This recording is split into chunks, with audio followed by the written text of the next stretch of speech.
Hey, how you doing, Forever Dog listeners? My name is Don Finelli, and I host a podcast that just joined the network. It's called The Need to Fail, and I interview writers, actors, and other creatives about a time in their career where they just wanted to throw in the towel and say, you know what, enough is enough. It's never going to work out. But more importantly, we talk about the tools they use to push past their setbacks. My past guests include Abby Jacobson, Lauren Lapkus, John Gabris, Nicole Byer, Jessica Sinclair, and the king of losing well, Chris Gethard. I got over 50 of these bad boys just waiting to be heard, so check it out. You can find The Need to Fail on the Forever Dog Podcast Network, Apple, Spotify, Google, Stitcher, or wherever you get your podcasts nowadays. Let's fail together now so we can succeed tomorrow. Forever Dog. Hi folks, an unusual episode today for Halloween and for the release of Hexwives, the comic book I won't stop talking about. You're welcome? Don't think that just because the comic's coming out on Halloween, I'm going to stop talking about it, because as I've mentioned, I want to do 100 issues of this comic, so you all need to buy it, or I'm just going to complain about not having it to talk about. I don't know. This got away from me. To be honest, this is a great episode. I have illustrator, artist, Jenny Calabro, who you will hear us talk at the introduction, but we met on Twitter. She's an amazing illustrator. She is also a practicing witch, and we have a great conversation about witchery and pop culture witches and practicing witchcraft and all of this stuff. It gets really good, so I hope you will give it a listen. As I mentioned, and as I will continue to mention, Hexwives is out this week. If this is the first you're hearing of it, I don't know how. It's a new comic book from DC Vertigo. It's out on Halloween in comic stores. Go to your local comic shop and ask them for a copy. If your local comic shop happens to be Golden Apple Comics in Los Angeles, I'll be there on Halloween, starting at 10 a.m. Probably from 10 to about noon. We'll hang out. We'll have some coffee. I'll sign whatever you want to pick up, and I'll sign other people's books. Bring me those Scott Snyder books. I'll sign them. He doesn't mind, probably. I bet you get a pretty penny for those on eBay. But really, let's hang out and talk about writing. I would really like that. I think it would be a fun thing for me, certainly. A straightforward signing is very weird to me. I don't know why anyone would want my signature on something unless it's a check or a jury duty thing that says I was there. I hope this doesn't get out there. I haven't had jury duty in a long time, and I don't want to jinx myself, but it's been great not having to come downtown and sit in a too cold room. You get those cold sweats. Is there anything worse? Ugh, there are lots of things worse. Anyway, Golden Apple Comics, 10 a.m., Halloween. Come on down. Pick up Hexwives from your local comic shop. Also, you can get it on Comixology.com. Just look it up. Mirka Andolfo, the illustrator, Marissa Louise, the colorist, have done incredible work on this book. I'm lucky to be working with them. We want to work together for a long time, and we need you to pick up the book to do that. And if you don't know, the book is Bewitched plus the Stepford Wives. I don't know why you need anything more than that. It's about a bunch of powerful women tearing down a very specific patriarchy. It's a documentary comic book.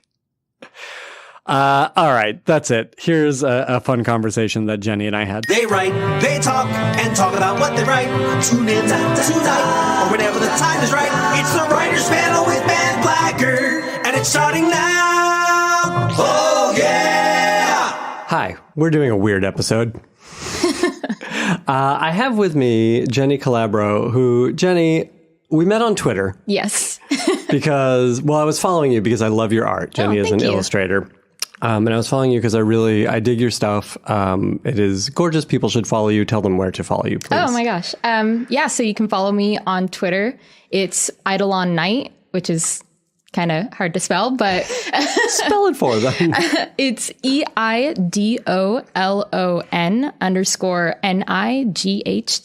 Okay. So you were putting up some of the stuff you had been working on, but a lot of your own stuff, which is what I was responding to, including a bunch of witch things. Yes. And then you started talking about witch tropes and sort of pop culture witches. Oh, yeah. And at some point said, I think I should do a podcast about pop culture witches. And I went, wait. Just come on here. The podcast already exists.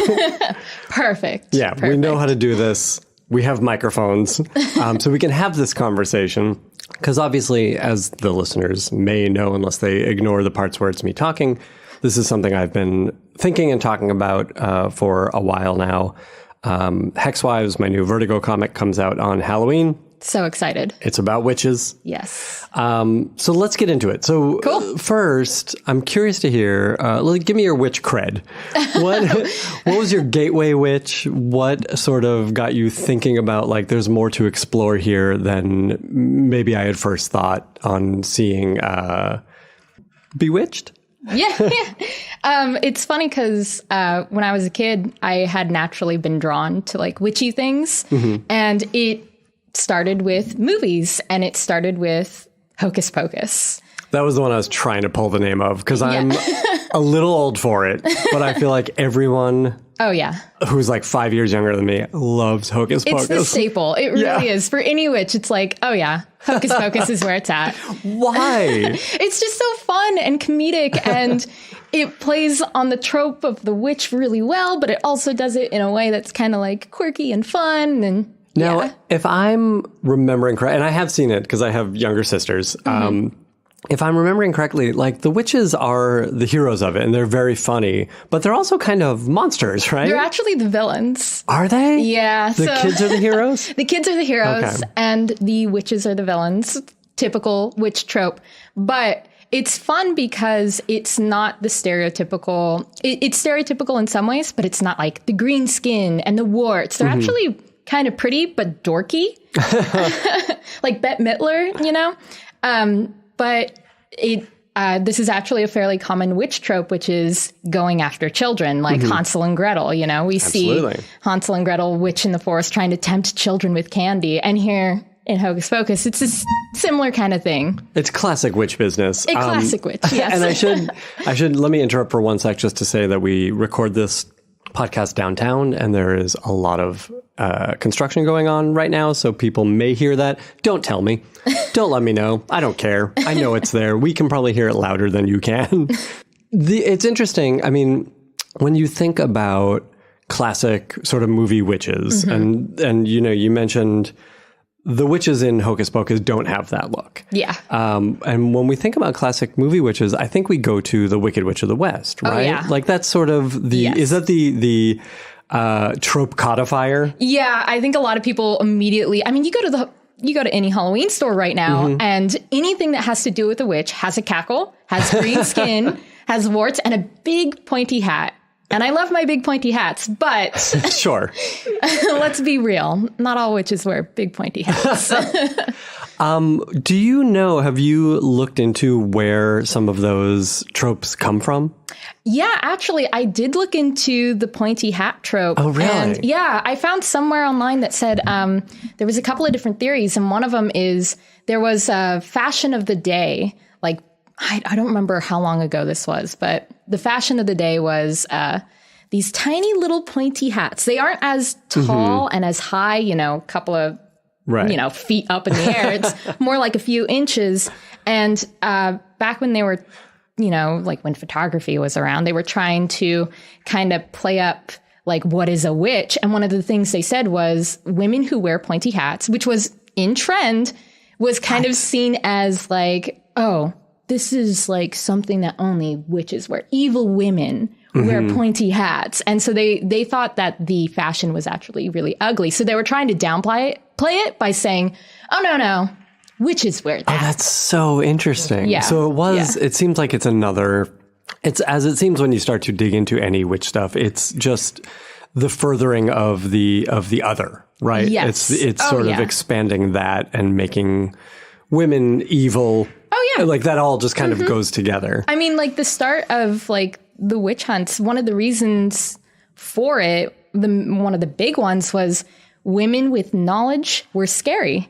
Women who knew how to heal, women who had knowledge that men didn't have at the time. You know, these, what were they called?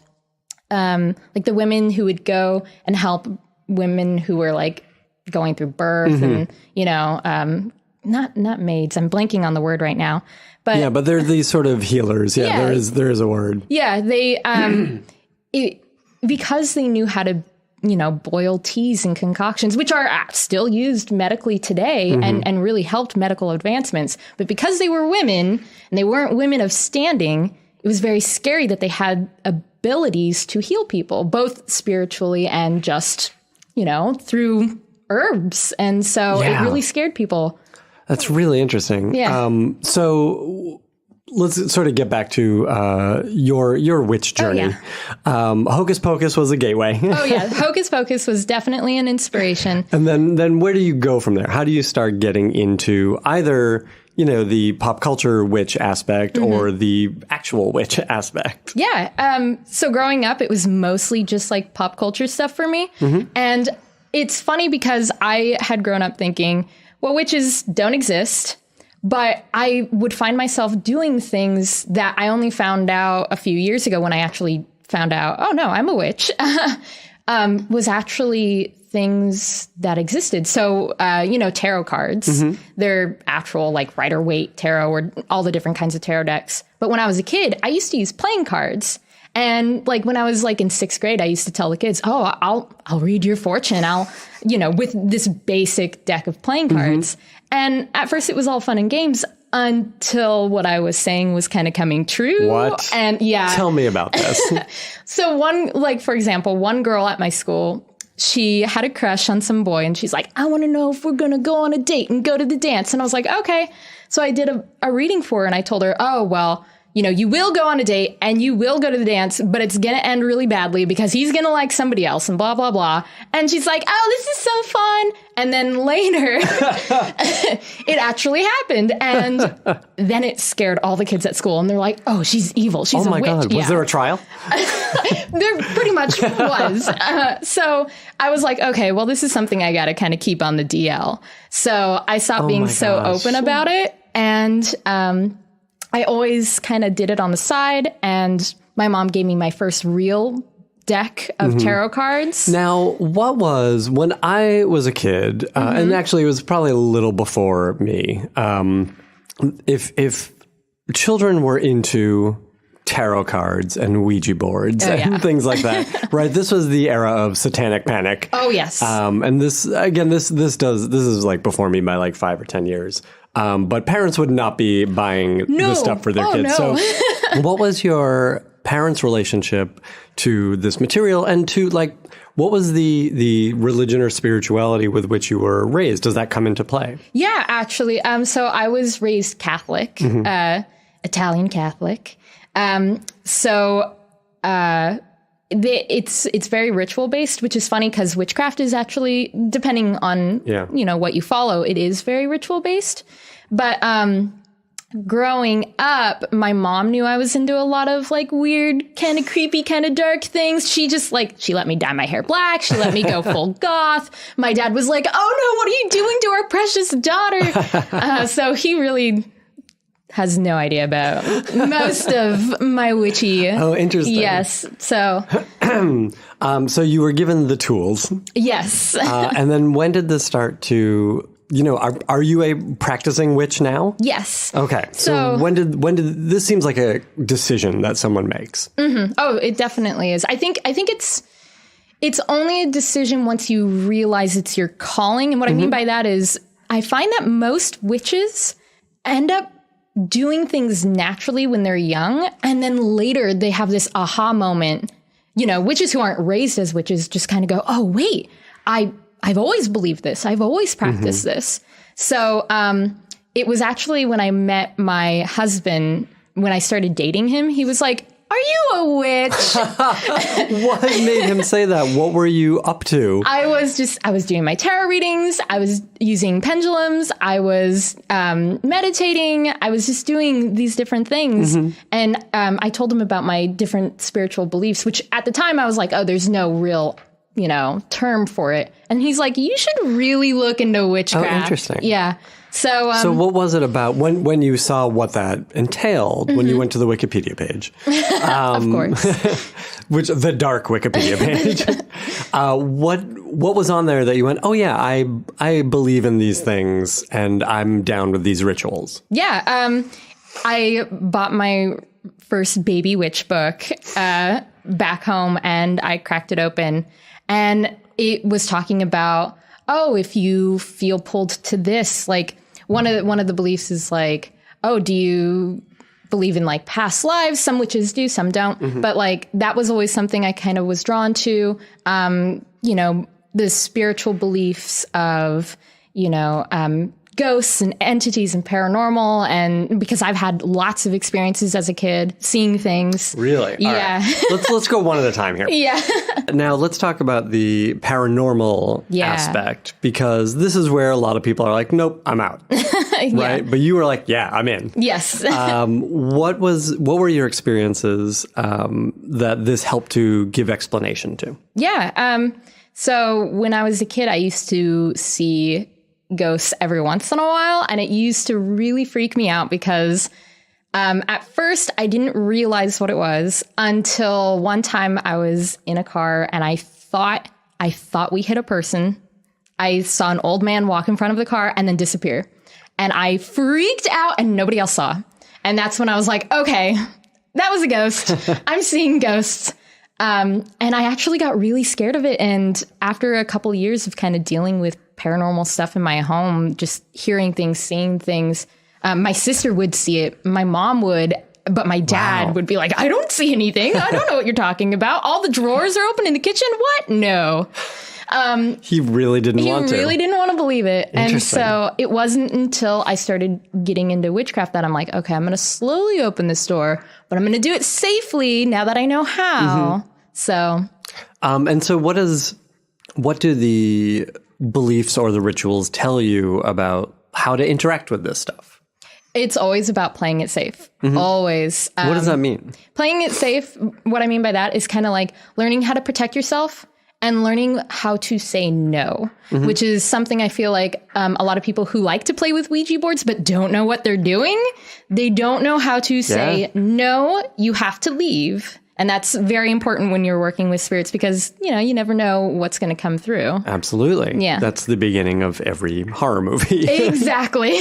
You have to turn off the valve. Yes. Okay, that's really interesting. So what was the other stuff that you discovered in the beginnings of this journey that you felt like helped define your belief system? Oh, man. I don't know. What are the rituals involved? It's funny because when I started out, the books that I were getting, they were more Wiccan based, and Wicca is definitely all about ritual. Yeah. And so I thought, okay, I need to do ritual. I need to, you know, honor the directions, and I need to stand north and work my way this way. And, you know, there's different steps and processes, honoring elements and directions. And then I feel like the more I kind of explored witchcraft, the more I was like, well, what if I did it like this? And this feels right to me. And I feel called to do this. So it's interesting how if a lot of witches start off very ritual based because they usually tend to get into Wicca and then kind of loosen up and explore. Some stay with it and some don't. Yeah, I've heard that a few times in having these conversations, though, that Wicca is like a gateway. It is. It really is. It's the gateway into witchcraft. Till you can, as you said, like sort of build your own system that makes sense to you. Which, like, isn't that what all religion should be? Everybody? Yeah. Come on. Yeah, totally. Okay. Let's get back to pop culture witches. Yes. What else do you want to talk about? Let's see here. Well, it's interesting that right now I feel like we're seeing a big spike in witchcraft again. Yeah. It's becoming a lot more of the norm, which is both can be good and sometimes can be bad because consumerism tends to try to step in and be like, oh, hey, we can do witchcraft. And it's like, oh, honey, sit down. So it's usually like the last time that I really can see like this giant spike where witchcraft was at the forefront of culture was like, you know, in the 70s, you know, when women were taking their power back. It's always in line with women taking their power back. And that's not to say that you can't be a male witch or non-binary or, Right. anything like that. But whenever women are struggling, they tend to rise up and try to find that power within them.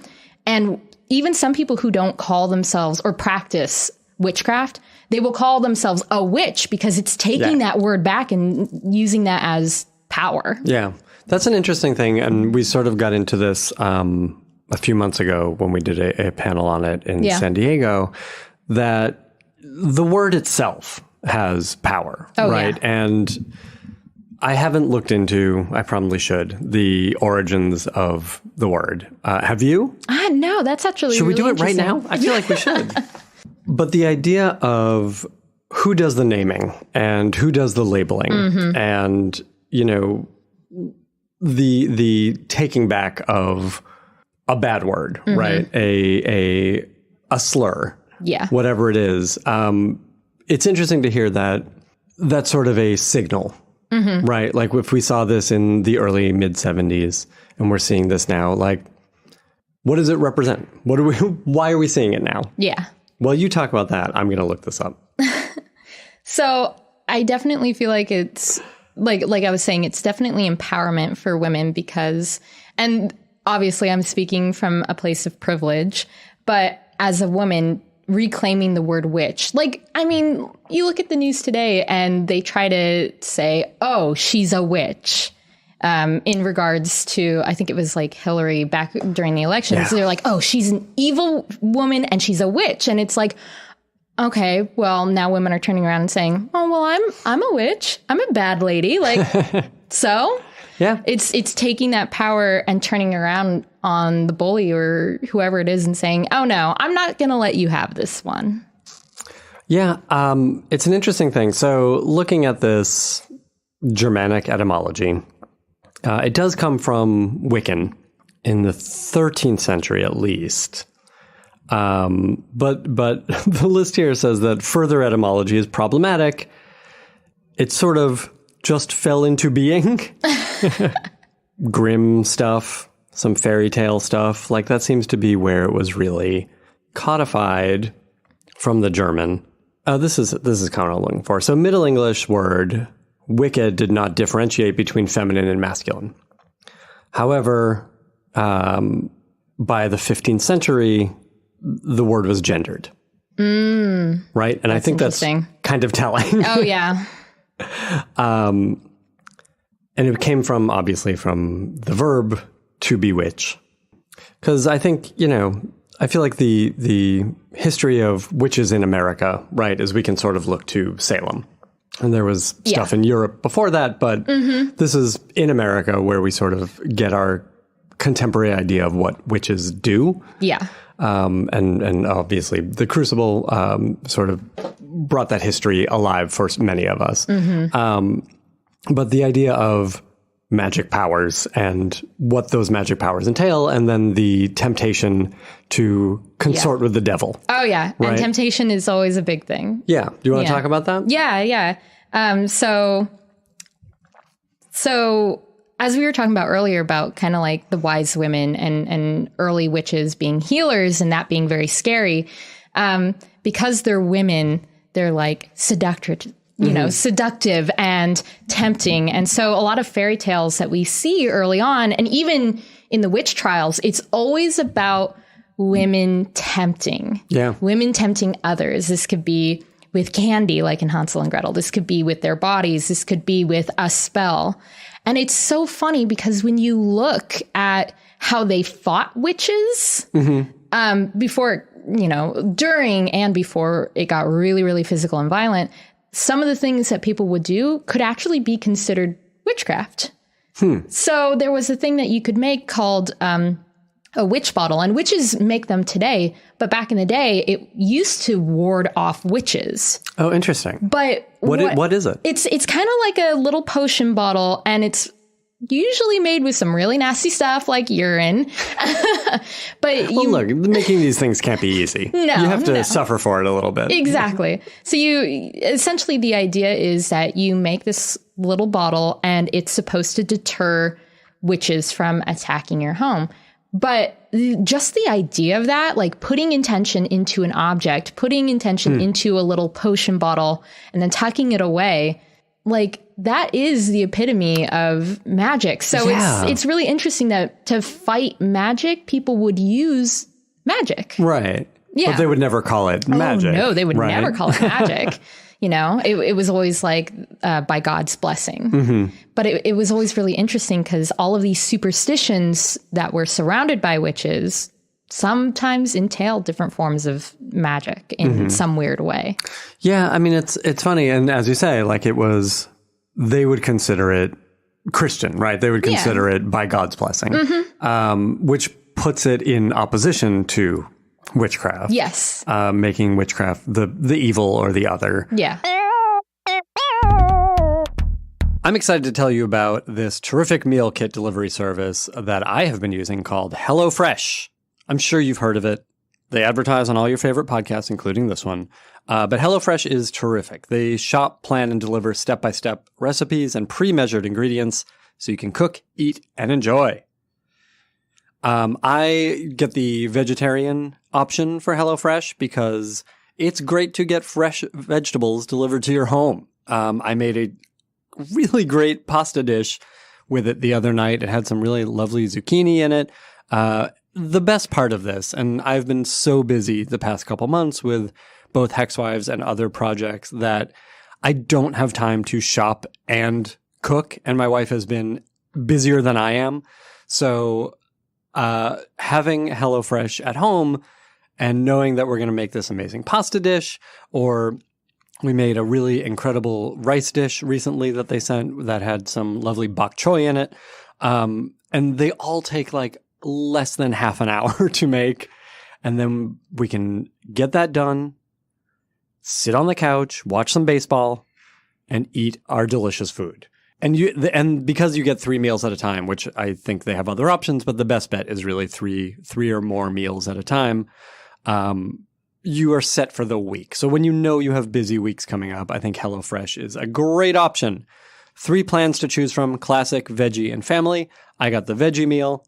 Highly recommended. All the vegetables were super fresh. And I believe very local as well. All the ingredients come pre-measured and handy labeled meal kits, so you know which ingredients go with which recipe.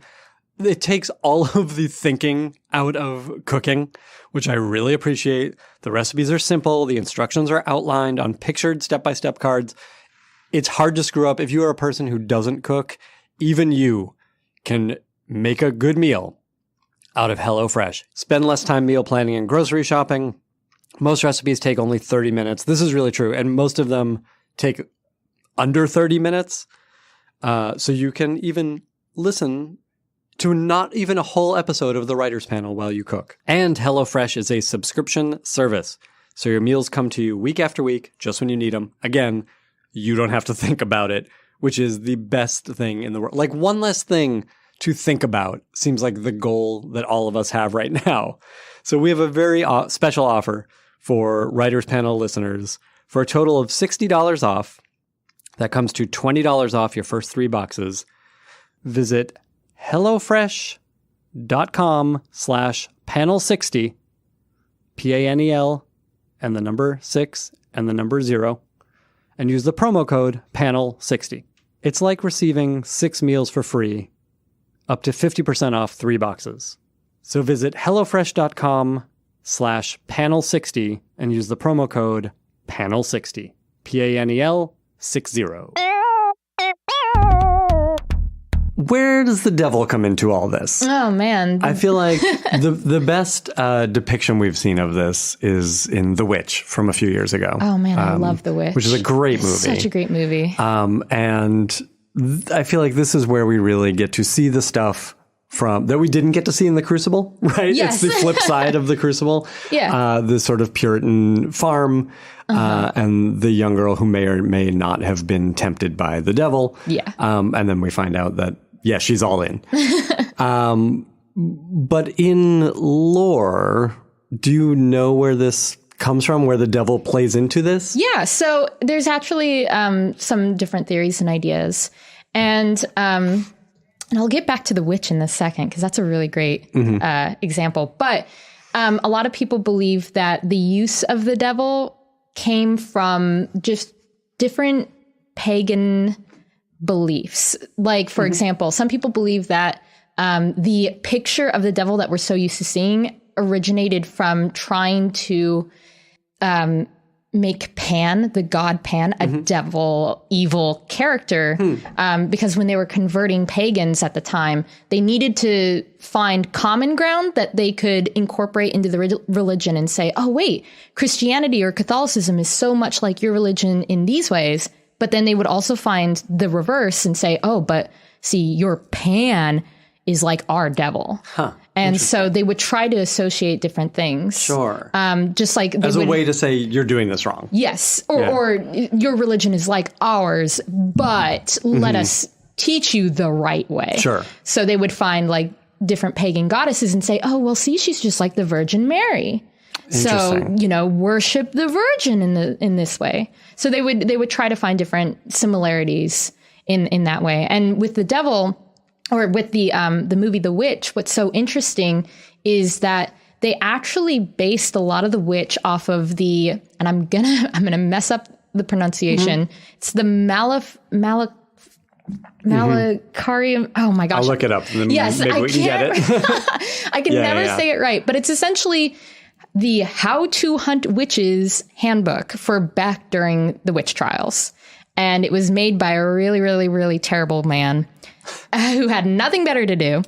And the movie The Witch kind of says, okay, but what if we take all of these ideas that the Puritans at the time thought witches were, like buy this witch hunting guide and make, this movie off of it. Malleus Maleficarum. And so that was kind of like the guidebook. That's really interesting. Yeah, for how to. So they're saying like this is all true. Yeah. Let's make this our hero. Yes. That's pretty cool. Yeah, it's really cool. And I think sorry. Go ahead. I think the Witch is like one of the first ones in a while, especially in such a big way to take those ideas and place them at the forefront of the witch. Because usually when we see witch movies, you get the trope of like either, close to cackling green skin or hocus pocus, or, sometimes something more subtle like practical magic or, what's that one movie I'm totally blanking on? Suspiria.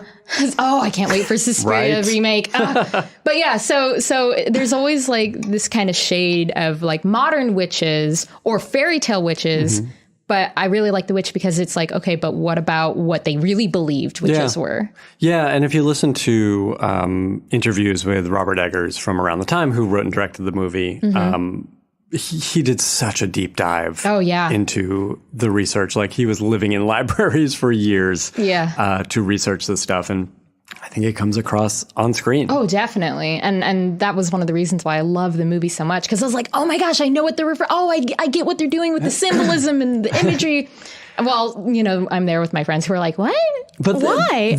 There's also something really cool about that movie specifically that makes the main character, Anya Taylor-Joy's character, both the villain and the hero. Oh, yes. Right? Yeah. And it feels like taking back witches. Yes. And it's so interesting because at the end of the film, you're kind of like, and this is why the film, in my opinion, is so brilliant. By the end of the movie, it's like you want to say, no, don't. But at the same time, you're like, you know what? Good for you, girl. Like, you're free. Go be free. Yeah. But I don't know if this is a good thing, but yes. Get your 15th century groove back. Yeah, pretty much. But I think it was interesting, too, that that movie hit at the perfect time for this. It was a little ahead of the curve on making witches bad guys in a good way. Yeah. Again, right? Like, before that, and I mean,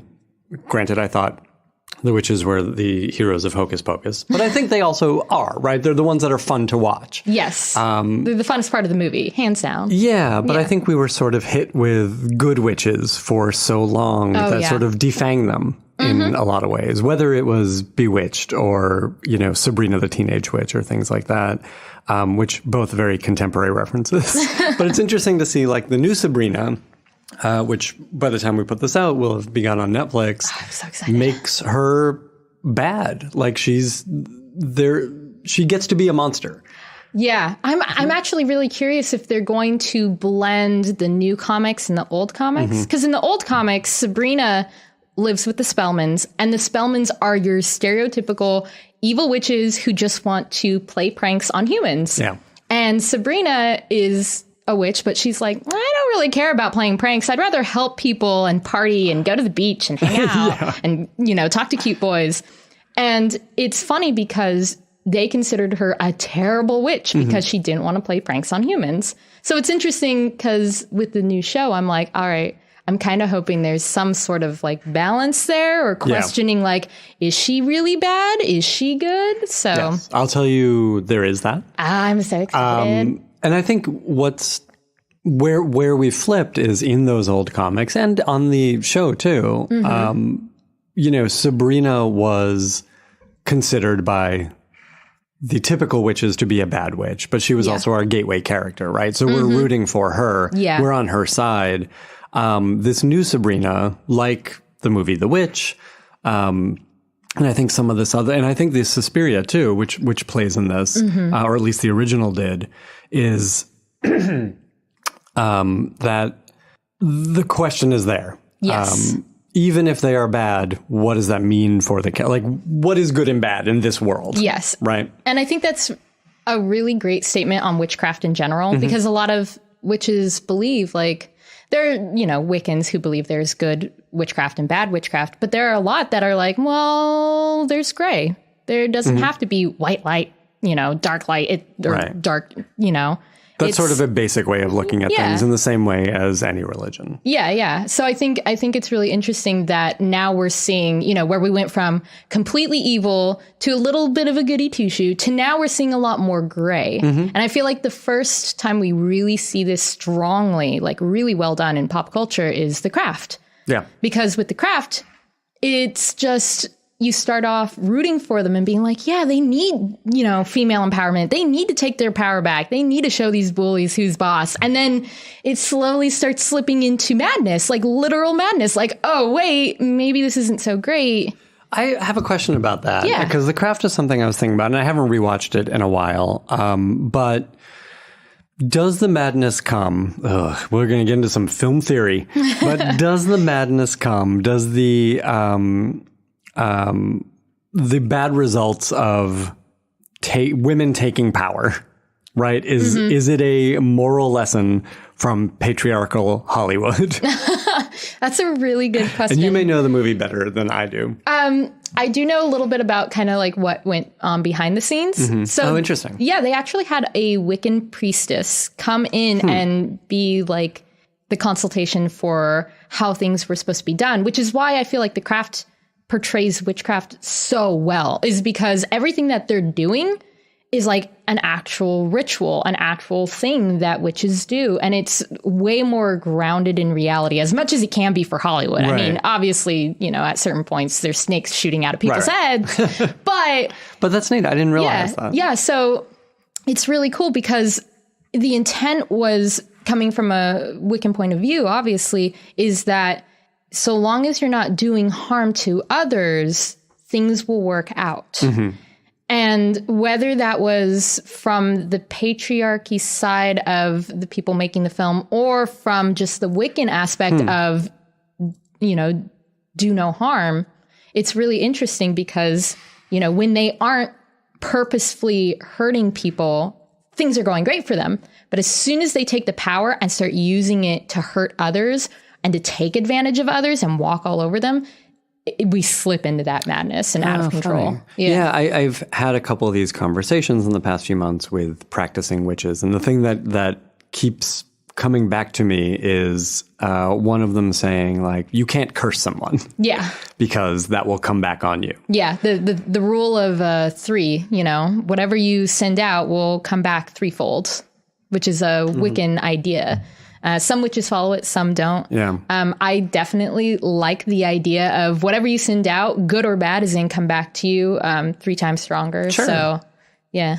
No, it's a good listen. If people need a good reason to be good, That's a good one. It's a good one. Or maybe it's like The Good Place and there's a point system. Do that too. Whatever it takes. Yeah, Just exactly. be nice to each other. Yeah.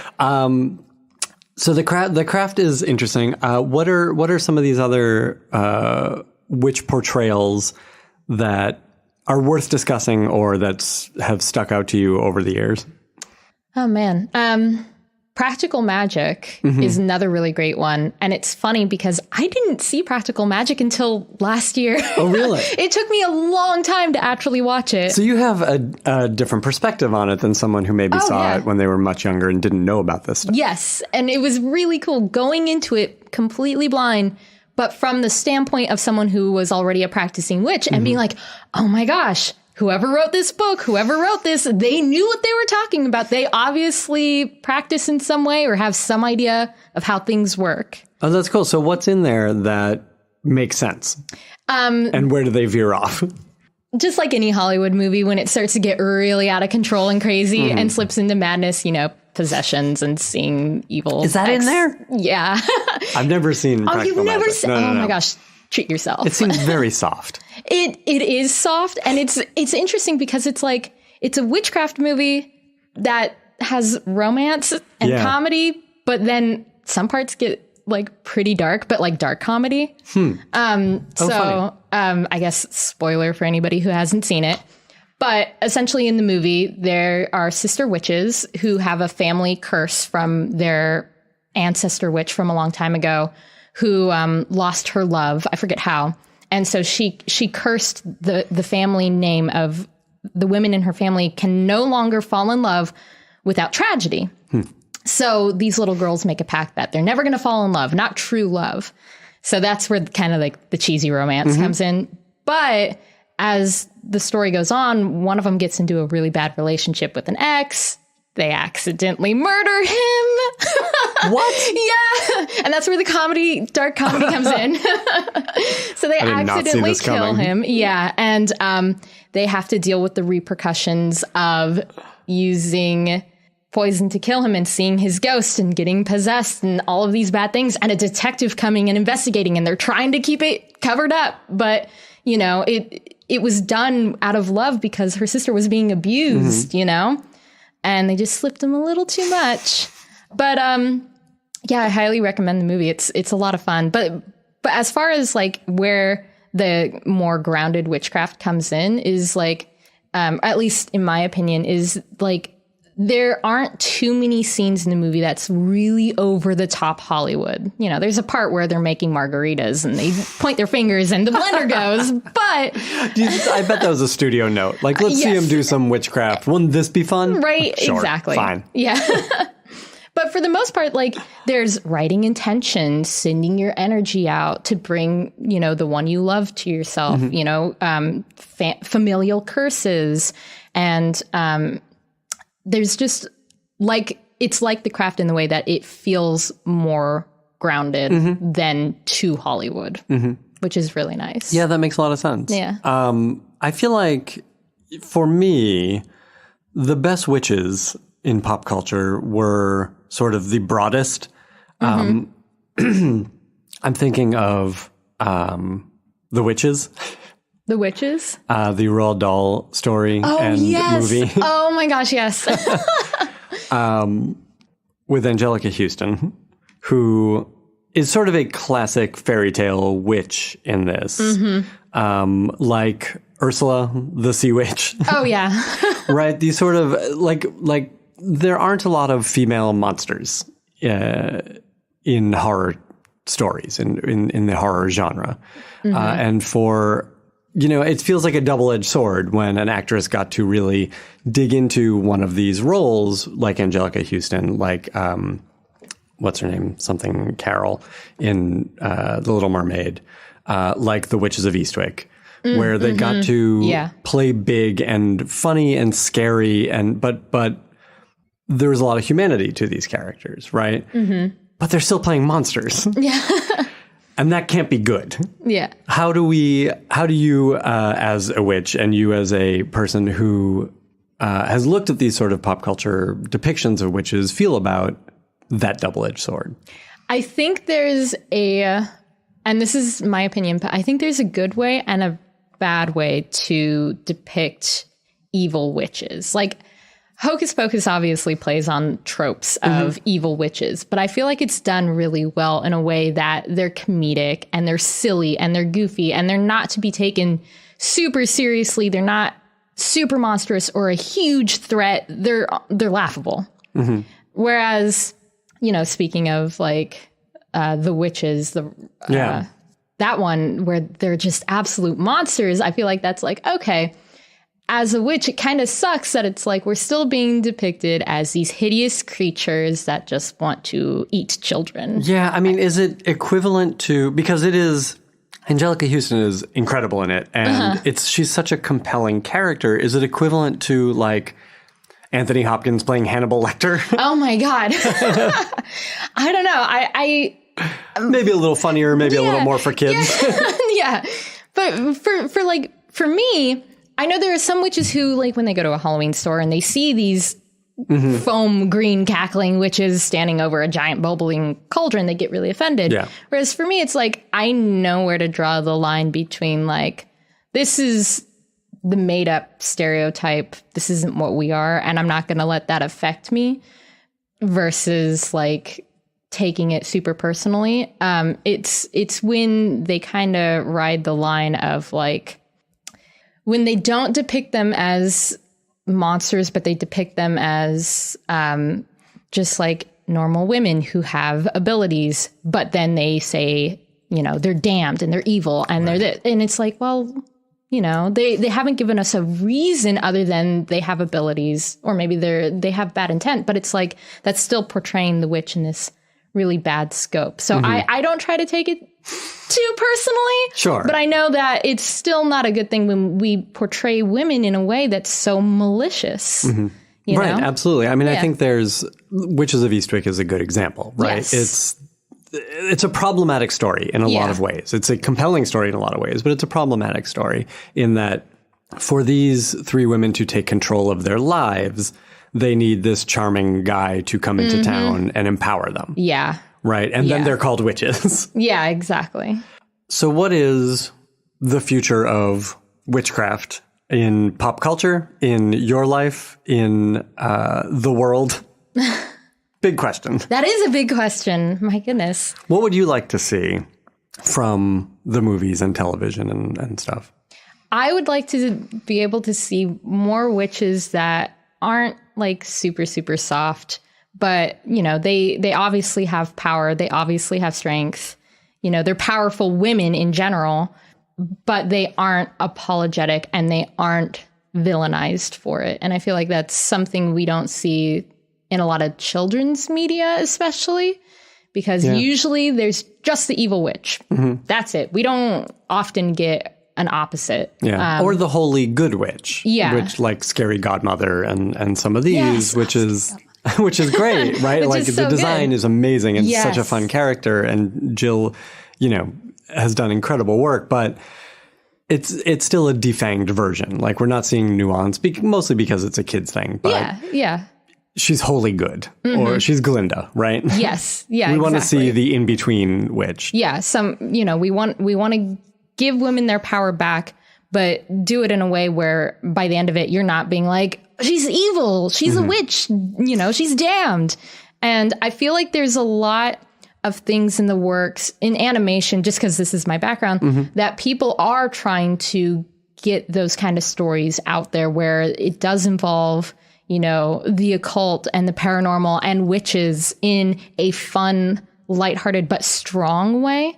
So I'm excited to see where certain projects and things go from there. But it'd be interesting to see more of that really come to the forefront of media. Yeah, playing the metaphor of empowerment in a more nuanced way. Yeah, for sure. That sounds good to me. What do you have coming up? What do you want to tell us about? Anything? Oh man. I don't actually. Well, people can follow you on Twitter. Yes. And you put up art there a lot, which is really cool. Are there other places people should look for your art? Yeah. You can follow me on Instagram. It's going to be the same tag as my Twitter. I do have a separate Witchcraft account on Instagram where I just post witchy photos, which you can find the link in my art Instagram. Okay. But yeah. That's great. Well, thanks for chatting, Jenny. Let's do this again sometime. Definitely. This was a lot of fun. Thanks so much for having me. Of course. Thank you for listening to the Writers Panel. Tune in next Tuesday and every Tuesday for a brand new episode. And in the meantime, please subscribe and review the Writers Panel on Apple Podcasts or on your favorite podcast app. And follow me on Twitter @BenBlacker, just like it sounds. And let me know who you want to have on the show. The Writers Panel is a co-production of the Forever Dog Podcast Network and the ATX Television Festival. You can listen to more Forever Dog podcasts at foreverdogpodcast.com and keep up with the ATX Fest throughout the year at atxfestival.com. Thank you, and see you next week. Well, you'll hear me next week. Thanks for subscribing. Forever Dog. This has been a Forever Dog production. Executive produced by Brett Boehm, Joe Cilio, and Alex Ramsey. For more original podcasts, please visit foreverdogpodcasts.com and subscribe to our shows on Apple Podcasts, Spotify, or wherever you get your podcasts. Keep up with the latest Forever Dog news by following us on Twitter and Instagram @ForeverDogTeam and liking our page on Facebook.